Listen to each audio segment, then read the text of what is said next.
c'est tout un travail, quoi. Je dis l'étape intermédiaire entre Oui. on me pose la question et tout, quoi. Non, mais tout.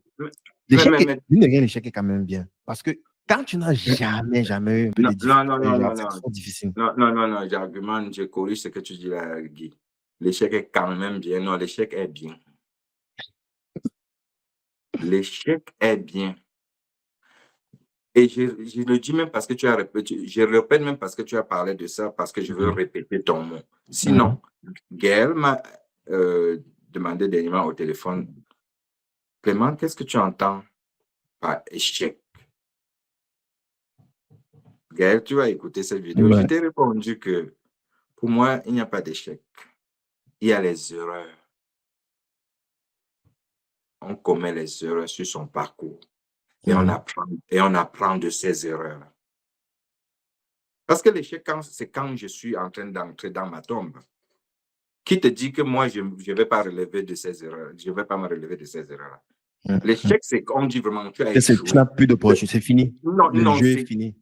You done. Oui. Tu ne peux plus. Ça, c'est quand on a même mis dans ma boîte là et tout et que on ne doit plus jamais parler de moi. Mais tant qu'on peut parler de Foggy Clément jusqu'à il peut répondre.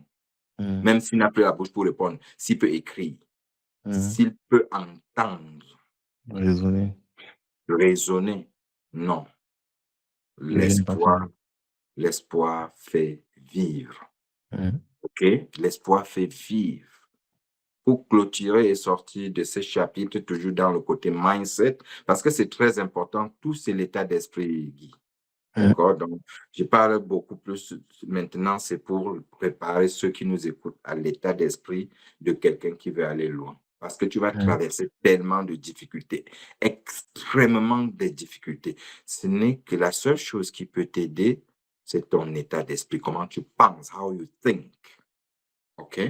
So, pour sortir de ça, et ça, c'est toujours une autre histoire. Donc, j'ai eu un taxi. Ah, toi, tu as tout fait. J'ai eu un taxi neuf. J'ai commandé en Allemagne. Ne dis pas que tu as aussi mis les motos dehors. Non, peut-être pour les motos, non. Peut-être pas mes petits frères. Oui, j'ai aidé mes petits frères avec les motos. Bon, ça.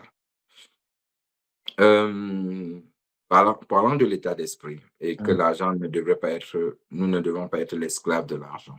Ce taxi-là, je l'achète, je donne. J'ai dit tout à l'heure que ma première voiture, je l'avais achetée en 98. Oui, voilà. Oh, je n'étais pas encore chauffeur, je ne conduisais pas encore. Par contre, j'avais un ami qui était taximan. Donc, le tout premier voyage à l'époque à l'Ouest pour présenter la voiture à mes parents et tout, c'est lui qui conduisait, même pas moi. Tu n'as même pas le permis? Non, je n'avais pas de permis quand j'ai eu la première voiture. C'est au moment d'avoir ma 4x4 et tout, oui, c'est moi qui conduisais ma 4x4, très élégant à l'époque, au volant de ma 4x4, oui. À peine 24 ans ou 20, ouais. Donc, qu'est-ce qui arrive au taxi? Cet ami-là,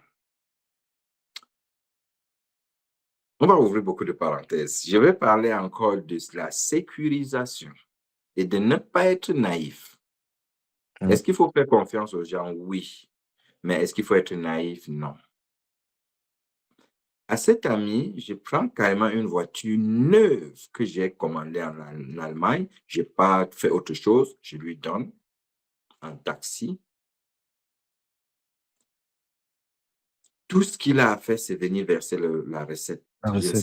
Je ne sais même pas où il gare la voiture. Non, chers amis, si vous donnez votre bien à quelqu'un, allez savoir où est-ce qu'il gare ça, où est-ce qu'il parque et tout. Peu importe la confiance que vous avez en cette personne. Ce qui arrive, c'est qu'un matin, il toque mon portail. Nous sommes là, quoi? Je pense 2004, comme ça, un truc comme ça. Il toque mon portail. Je pense qu'il avait quelques blessures, si je ne me trompe pas. Qu'est-ce qui est arrivé, Flaubert? Salut Flaubert, si tu nous écoutes, on avait traversé cet épisode-là, même si c'était difficile. Il me dit qu'on a volé la voiture. Et il m'a menti, qu'on a volé à 5 heures quand il sortait et tout. On l'a agressé, on a pris. On commence dans les enquêtes et tout. Lui, il était allé à la police à Bonanjo, porter plainte. Et quand nous aussi, on arrive maintenant, comme un crime n'est jamais parfait, dans le rapport, il était venu à 1h du matin. Donc, on a pris la voiture vers 1h du matin. Il était supposé travailler avec ma voiture jusqu'à, je pense, c'était 20h30 maximum. 20h30 maximum. Je lui avais donné, j'étais naïf. Je sais que si on me dit 20h30, je vais me débrouiller et être là à 20h30. Si je suis trop têtu, peut-être 21h. Ça, moi, c'était ma pensée. Je ne pourrais jamais imaginer qu'il travaille avec ma voiture 24h/24. Mais mal lui en a pris, on avait volé. Mais maintenant, ce n'est pas trop de l'épisode volé que je voulais parler, du mindset quand on a volé. OK? Donc ça ressemble un peu encore. Ça, c'est après les poulets, bien sûr. On a vu que les poulets, c'était 2002, quoi, 3, un truc comme ça, voilà. Donc, j'ai réagi exactement comme j'avais réagi pour les poulets, mais d'une autre façon. Ce jour-là, le jour où on annonce qu'on a volé le taxi, j'ai un autre ami du quartier qui avait perdu, je pense, sa femme et je pense 2 enfants, hein, si je ne me trompe pas. Donc, cumulé là, on était en train de faire le deuil ce jour-là, au quartier, comme les funérailles. Et nous, on devait être là-bas et tout le monde. Je suis donc, les gens sont aussi, ils ont appris aussi ce que j'ai eu à la maison. Les gens sont aussi venus des autres quartiers et tout pour me réconforter aussi. Après, bon, j'ai dit, je vais me laver et tout. On pense que peut-être je vais juste un peu me relaxer et tout.